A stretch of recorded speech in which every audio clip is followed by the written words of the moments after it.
Good afternoon. Come on in. Please sign in if you haven't already. Get seated.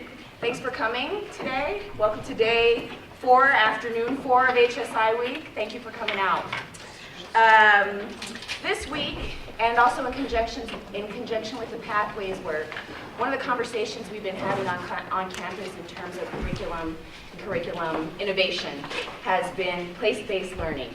And so Dr. Rob Benson and Mr. Stefan Armenta are going to be talking with us today about some of the things we see in this place, the San Luis Valley. The name of their talk is the ASU Ryan Museum, Collections, Technology, and a Sense of Place. So I'm going to turn it over to them without further ado. Okay, can we give them a round of applause? Pressure's on. Well, for both of us, thank you very much today for coming out and visiting. I know that we always try and bribe people with pizza, but I know that's not the only reason you come to these events, right? Right. Yeah. I am affirmed. So Stefan and I, Mr. Armenta right there, we're going to talk a little bit about some of the really cool things with regards to this whole idea of sense of place with geological materials. Now, like all good earth science types, we like to have a map. And then something to give us a little bit of direction, called a compass. And I think the analogy will work fairly well for us today. So some of the things we'll talk about today is, okay, what is this museum thing? How many people have been to museums? How many people feel like they live in a museum? Anybody? So you have a general idea of what it is. Now, everybody also has an idea of what collections are, I would assume, right? Anybody have a collection of lawn gnomes? Hopefully not, right? But I mean, a collection is just an assemblage of things, and presumably with some sort of meaning. Now, here's the real zinger. What's the technology? Now, many of you folks have already seen my technology show, where I brought a cool piece of technology here, and I did all kinds of gee whiz things on it. And you might think of this presentation as being a little bit of an update on how things have gone since, but it's still a standalone sort of a thing. But this is the really big, important question of the day. Other than the fact there's still pizza here. Come on, guys. You want to get some more pizza? Feel free to come up and get some more if you like. That's not a problem. So the sense of place thing. I mean, where are we? You know, there's an old joke about the guy up in Maine who was in a balloon. And they got lost in the fog. And they went, let some gas out of the balloon, a little hot air. And they saw a guy down in the field. And they hollered at him, "Where are we?"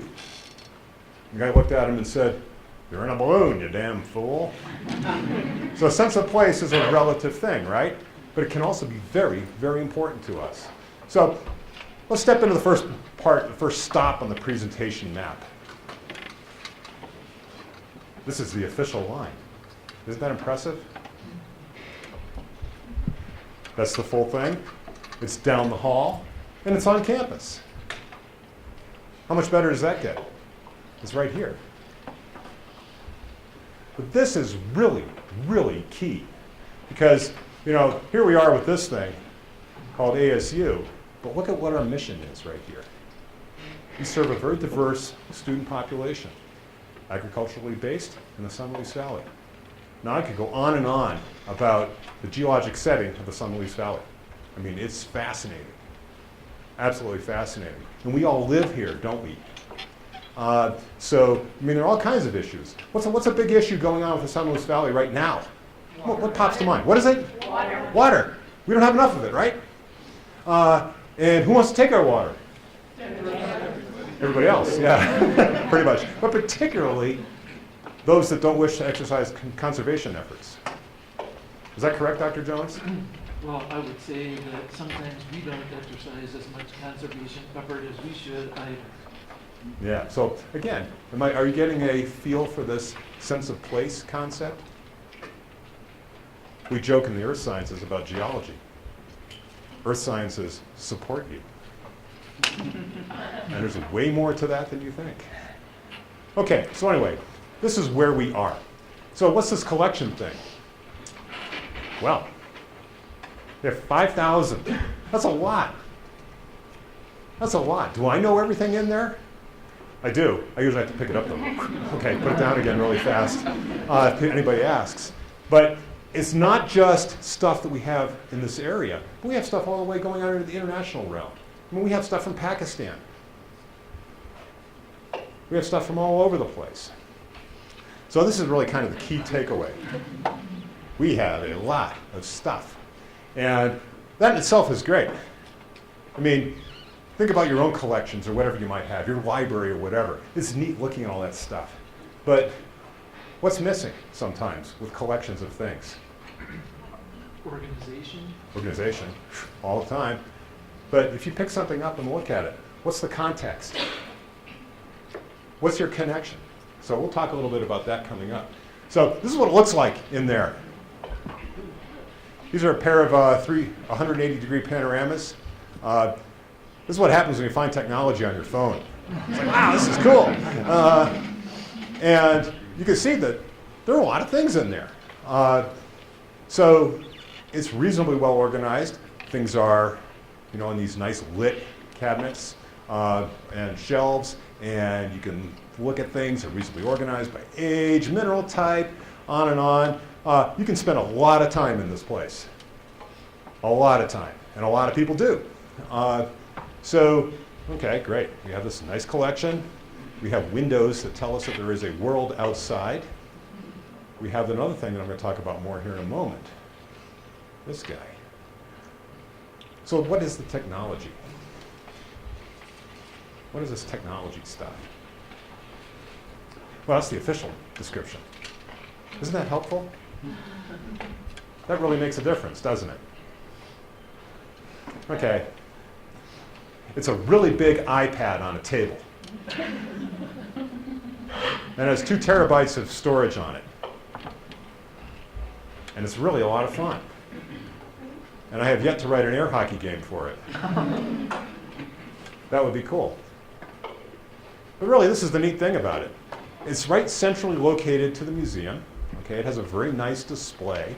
And all of these positions in here, all these specimens in here, have some sort of connection to a spatial database that's located on this thing. So what can you do? You can actually zoom in, and we'll look at some examples of this later on, but you can actually look at different places in the world. You can spin this thing around. In fact, I caught one of my museum docents today just going, whoo, whoo. It's great fun, right? And I know that individual doesn't regret it a bit. So, right now, those red dots and yellow dots and green dots on there represent one of the features that we have on here. Those are historical earthquakes.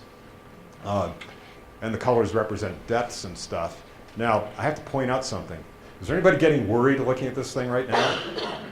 Now that I pointed out little red dots and earthquakes. There's none near us. Well, there's none near us, but who's getting the business right now? Well, this is a function of. Because of fracking? Well, yeah, you're getting onto it, Lisa, because that's exactly right. Except I was just taking a picture. I was just in there, oh, this looks cool. Take a picture from a Rob's eye view of the touch table. And this thing was actually blinking. And that meant it happened in the last hour when I took the picture. So you get live earthquakes. And I have to be careful with this, because sometimes I show people, hey, this is neat, isn't it? I did it in class one time, and a kid left. Because he had to call home. Because there was a blink in California going off, right in his neighborhood where his parents lived. So that was probably a little unnerving for that poor guy. So there we have it, Sometimes this thing can be a little disturbing. That's actually related, there's a whole cluster of them there related to fracking and what's the buzzword they're using now? Groundwater reinjection, I think. Or it's some way of, they're able to make people feel okay about stuff getting put back in the aquifer. Okay, so now let's move on to this compass thing. What is the sense of place? Are you getting any idea? Are you getting any feeling for what sense of place is? Are you? I mean, is anybody thinking about, wow, I've seen cool geology stuff, right? There better be some of that, right, Stefan? There's a lot of neat stuff out there. So what do you think is the question? Now, how many people are enjoying your pizza and thought you were going to settle in for a nice, cushy lunch where you would be falling asleep in your food coma? Guess what? It ain't going to happen. So what I want you to do is let's spend a couple of minutes here. Talk to people. Think about what your sense of place is. Ask. So, what does that mean? I'm not talking. You are. Talk to each other. Let's hear you guys conversing with each other. Come on, talk to each other. Don't be shy. Yes. Talk about good stuff, right? Whatever it was. Okay, so Pat, since you spoke up, see? Like how that works? Everybody over here is really happy, but you're next. What's your sense of place, Pat? Just in general. In general, it's when I look at the planet and the creation and where we live, the natural setting and the energy that exists here, and the animals and all of the things of creation that we're exposed to here in the valley. It's my sense of place. Cool. Okay, now I don't have my foam rock to hurl at this crowd here, so I won't see who I'm throwing it at. But does anybody want to volunteer over here? People are avoiding eye contact. I am not a bear. Go ahead, Julie. Well, And say it loud so these guys over here can we hear. talked about how it's various factors that contribute to the sense of place, and they all are entwined and influence each other. The place has had things to do with our history, with our population, with all kinds of other things that happen. And in turn, the population impacts the place. So it's all back and forth and many things. You know, it's not Okay. just the ground or the land or the mountain. Okay, so we're talking like big picture sorts of things here, aren't we? Is that reasonable? So if you guys had to pick out a couple of key words for what these guys think, what would those key words be? Just a couple of them. What do you think? Symbiosis? What now? Symbiosis. Symbiosis. Cool. What's another one? Come on, don't be shy. I've never hit anybody in class. Or bit them for that matter. Go ahead, James. No, Oh, okay. What else? I thought environment. Environment? Is that reasonable? Okay, now it's your turn over here. Now we've heard symbiosis, environment. What do you guys think about what they think? Just a couple of keywords. History. Okay, what else? You're just taking your glasses off, right? Okay, good. Stay away from auctions. Who else? Anybody? Okay, Mr. Harris. What do you think? Direction. Are those all fair? Okay, so I want you to think about this a little bit more.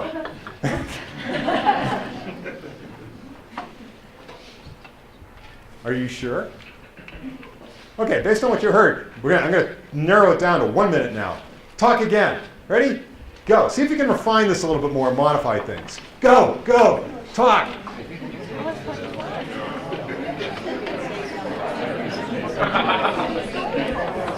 We have more questions. You have more questions now? Oh, okay. You're allowed to talk to each other. Give us some direction. Give you direction? Then use direction over here. Doesn't that help? Smaller. A sense of place. You already heard a few ideas. Can you modify it a little bit? Maybe? Whatever you want.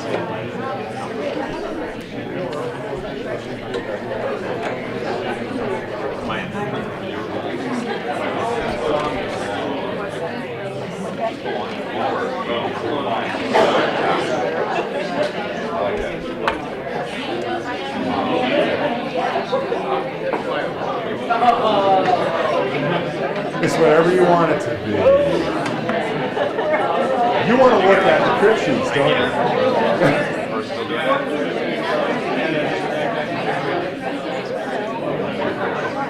Okay, before I interrupt you again.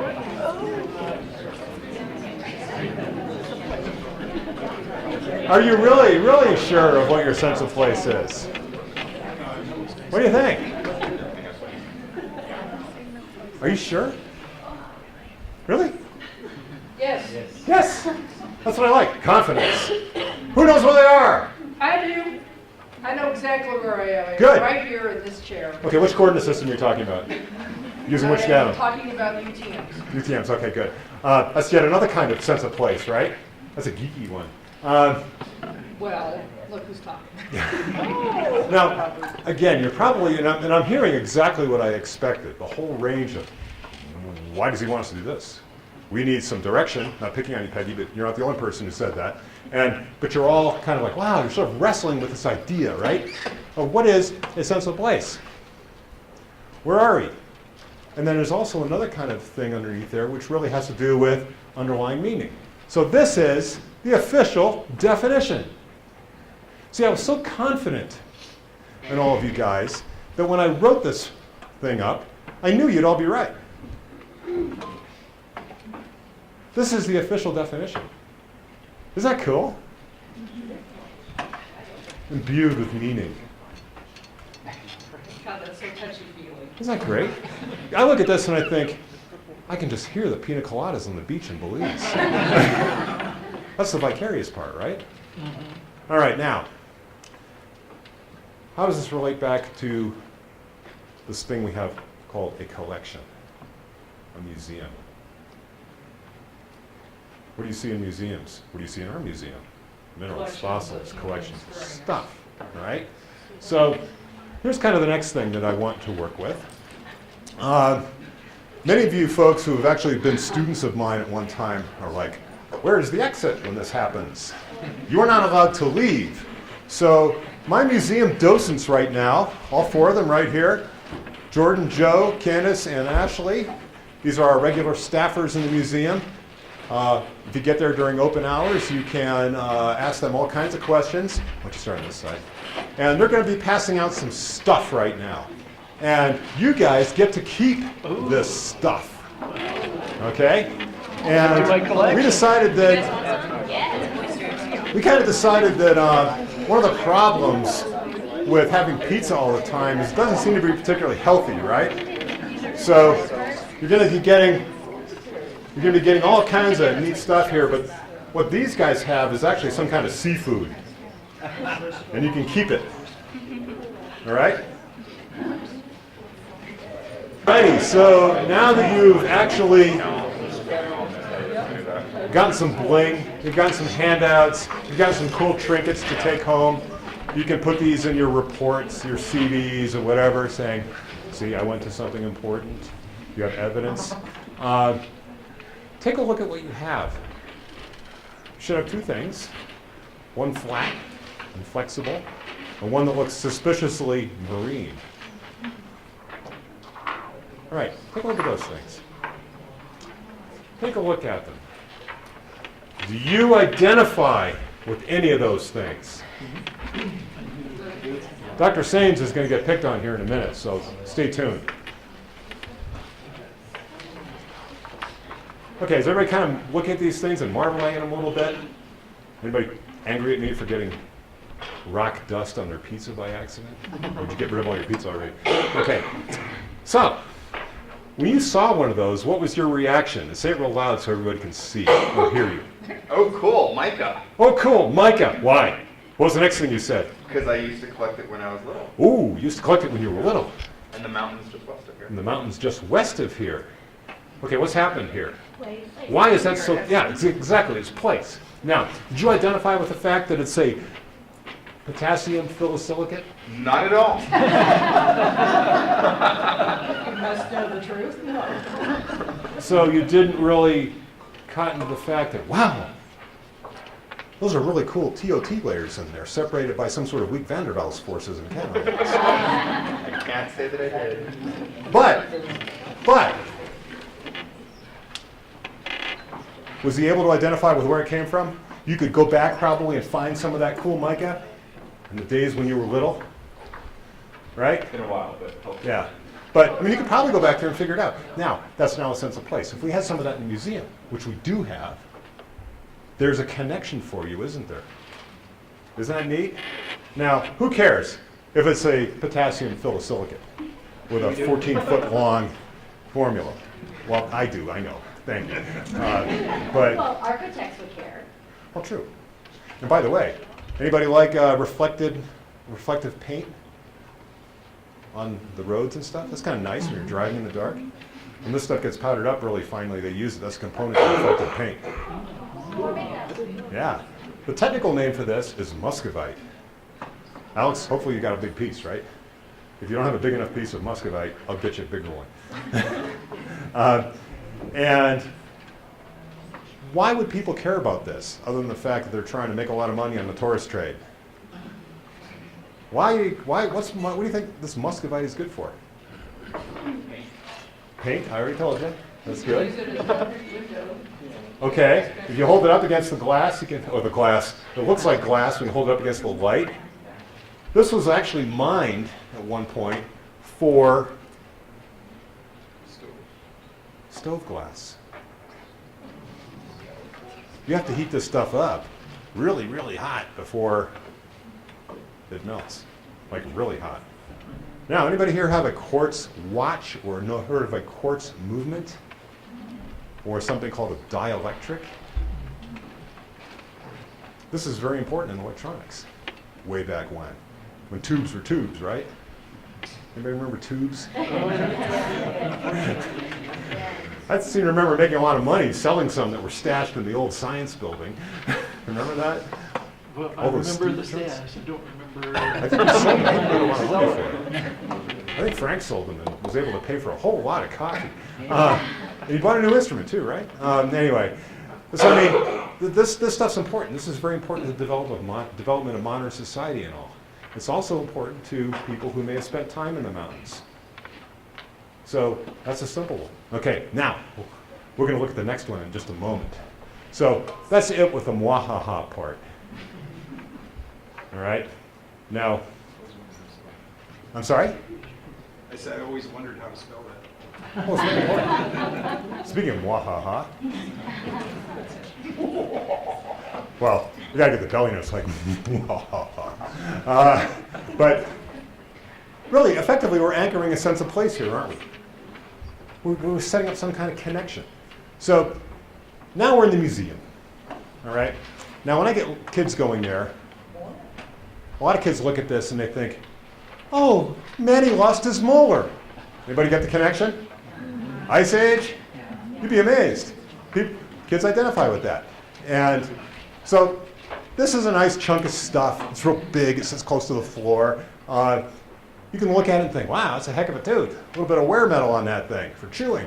But what's really important is that you can take this particular specimen and put it back into the context with the technology on this touch table and look at what climate conditions are like at the time this dude was running around chewing on stuff. Look at this. Ice. Back in Gary Larson's favorite time period, the Pleistocene. Right? Far side. Pleistocene is a very important time period. A lot of ice around. Look at us down here. Things are a little chillier.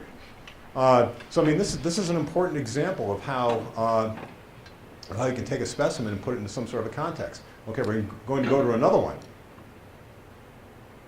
You know what this is? It's hanging on the wall. It's about that big. It's not a chihuahua. This is an early horse. This is Eohippus, yeah. This is an early horse. Now, good grief, I don't think my cat could ride that thing. It was so small. But again, how do you put this into context? How do you give this thing a sense of place? Here's an example of the technology in action, looking at the Eocene time that this horse lived. Okay, and this is where the U.S. was relative to its current position. Sacramento was still underwater. Florida was definitely not a happy place to be at this time, compared to the Ice Age in this one. You get a lot of ice, sea level drops. So think climate was a little different back then. And so what's interesting about these guys is that you can also look at them and think, oh, okay, they've got different feet, they've got a different shoulder structure, they don't have the same tail structure that a modern horse has, their jaws are a little different. These guys lived in the woods, and they ate leaves. And then as grasses evolved, and big plains started happening as climates shifted, horses evolved into being able to do more plains kinds of critters. Bigger, faster. Why did they need bigger tails? Flies. Flies, exactly. Keeping the flies off you was important. All right, so here's some museum specimens in their sense of place. Now, that thing that you have in front of you, it's not a brachiopod per se, but it is an oyster, and they are associated with brachiopods. So you're looking at that thing right now, right? That shell. That used to be an oyster. Don't be digging for pearls. I've already looked. Now, what's interesting about that thing is that if you found that somewhere, okay, this is a Levita Pass kind of a thing, all right? Everybody knows where Levita Pass is, right? So here you can go, you can click up on this area, and, well, there aren't any oysters per se on that particular thing, but look at all this other information you start finding out about other fossils that are up in that area. Where are we? We're down about here. Levita Pass is over here. There's a whole lot of other nasty looking colors around through here. You probably thought that was beetle kill at first, right? No, it's not.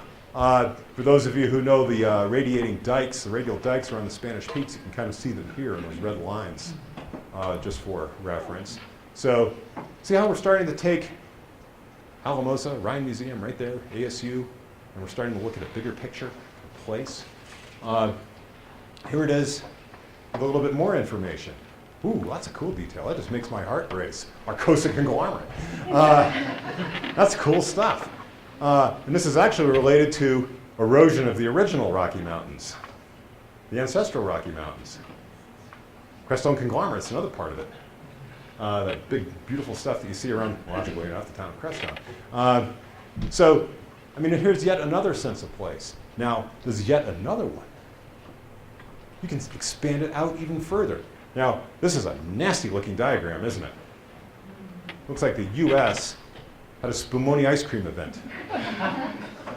But all these little dots on here, all these labels, all these colors through here are not just simply some solid Mercator projection above the chalkboard like we see in grade school. There's geology on here, there's locations of all these specimens, all this stuff in the museum, and guess what? You can go international with this stuff and figure out where things are. And then, lastly, oh, and I forgot to mention this, Peggy. How old do you think that oyster is? Older than you. That's right, although I've been accused of being a contemporary. Let me jump back on that. Here's the age of the rocks that host that sucker. Pennsylvanian, Carboniferous Pennsylvanian Permian. That's pretty helpful, isn't it? Don't you guys know that?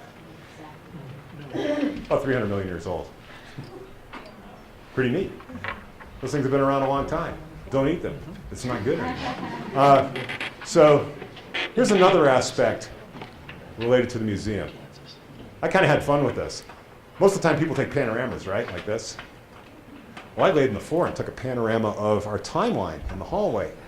And this timeline goes from where the museum is, right about here, and all these colors represent to scale geologic time all the way down to the other end of the hallway.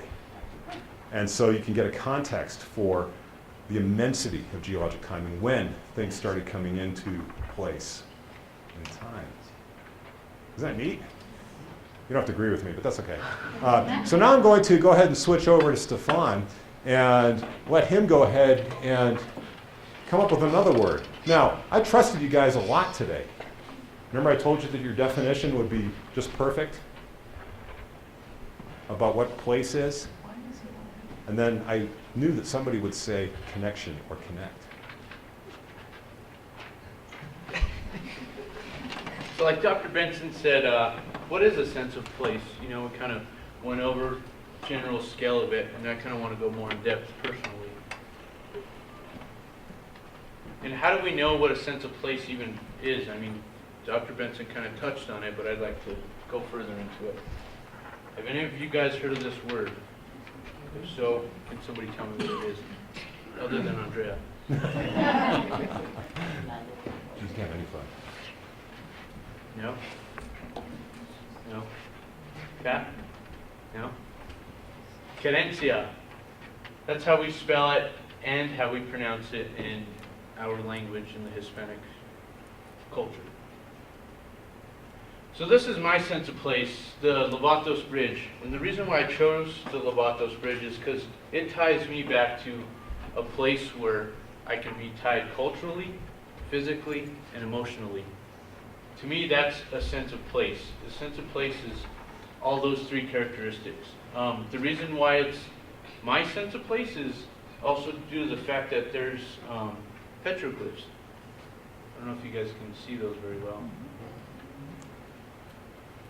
I do have some Native American blood in me. Navajo. My great-great-grandfather was from Taos, New Mexico, and he was half Navajo, so I'm like a third maybe, but I still consider myself Navajo. These were pictures taken from the BLM. I was able to actually hold them without keeping them, because you cannot keep historic artifacts if you find them on public lands. I don't know if you guys knew that. But yeah, so this is my sense of place. Another sense of place is this. This is what I would call my cadencia. So cadencia, if you guys don't know what that means, it's a metaphysical concept in the Spanish language that describes a place where one feels safe, a place from which one's strength of character is drawn, and where one feels at home. This is my cadencia in the mountains. I feel at home because, one, my family was there. Two, I can tie everything geologically in time and be able to understand what has gone through the past of, both culturally and physically and geographically. This is kind of a short talk for me. I'm a little nervous, as you guys can tell, but I want to leave you guys with something here. Through the hardships of my culture, I'm able to reflect upon the cracks of the rocks and glacial striations caused by nature, and reflect back on who I am and the hardships my ancestors have faced along their journey. To me, that's my cadencia, is because I am able to reflect upon that. If you guys have any questions about, cadencia or anything else, I'll be around after. So, do you have any questions? Nice.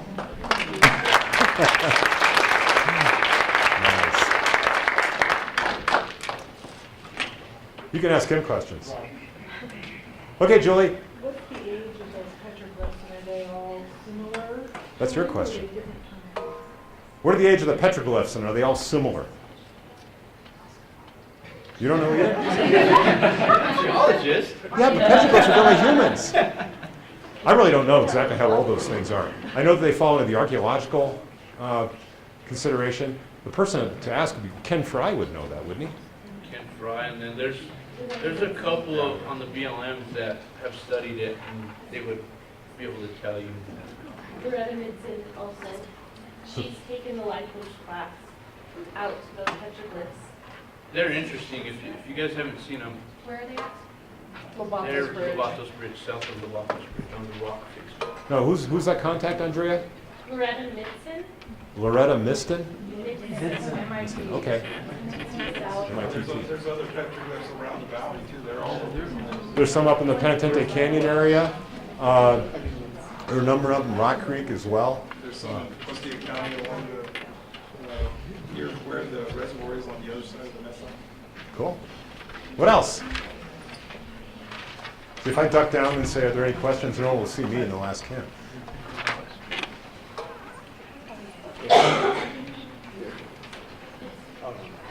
Is that all, guys?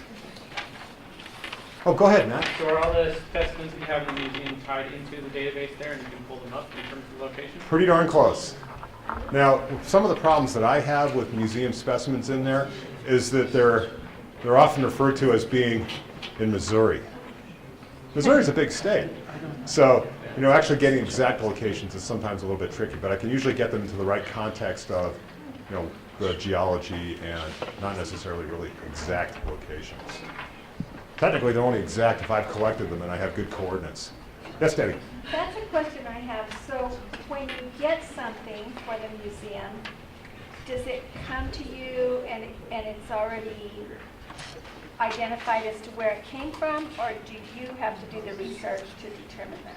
The museum itself came effectively curated. So in other words, Ed Ryan gave us this whole collection that he'd been collecting for close to 20 years. And we're in the process of evaluating how we're going to redo some of the labeling and everything else. But for the most part, it came to us collected and curated. And we've been adding to it, subtracting to it, and from it, and doing different sorts of things, but we've been having a lot of fun with it.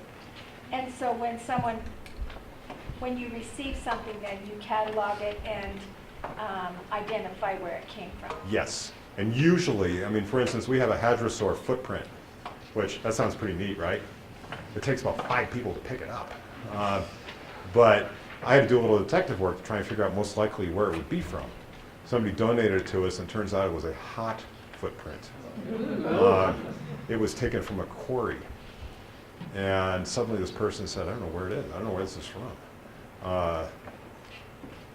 Really? Yeah, but it was from up by Fort Collins. Well, you know how old a hadrosaur is, right? And there's not much land that you can take a hadrosaur footprint from for that time period. And we found a quarry right in the middle of that. How did you get it away from the quarry if it takes 5 people to carry it? Well, I don't really know. Yeah, a lot of friends or heavy equipment. I don't know. Did you guys have to return it, or? No. I have no idea who it came from. Seriously, I don't.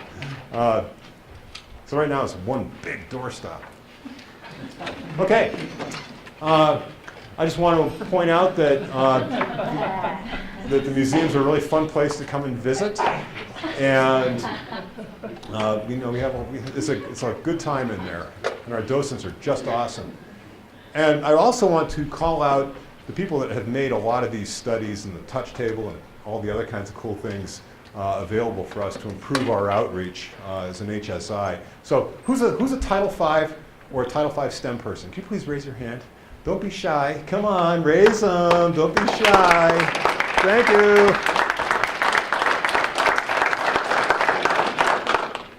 We get to do all the fun things. Those guys do all the grunt work. So I really appreciate you supporting us and the things that we get to do. So, and I also want to acknowledge that, yes, we have had thousands of people come by and visit the museum, and all kinds of neat things have happened. And because this is a science talk, I'll end it with this, if you want to hang around and look at these things. But thank you very much again.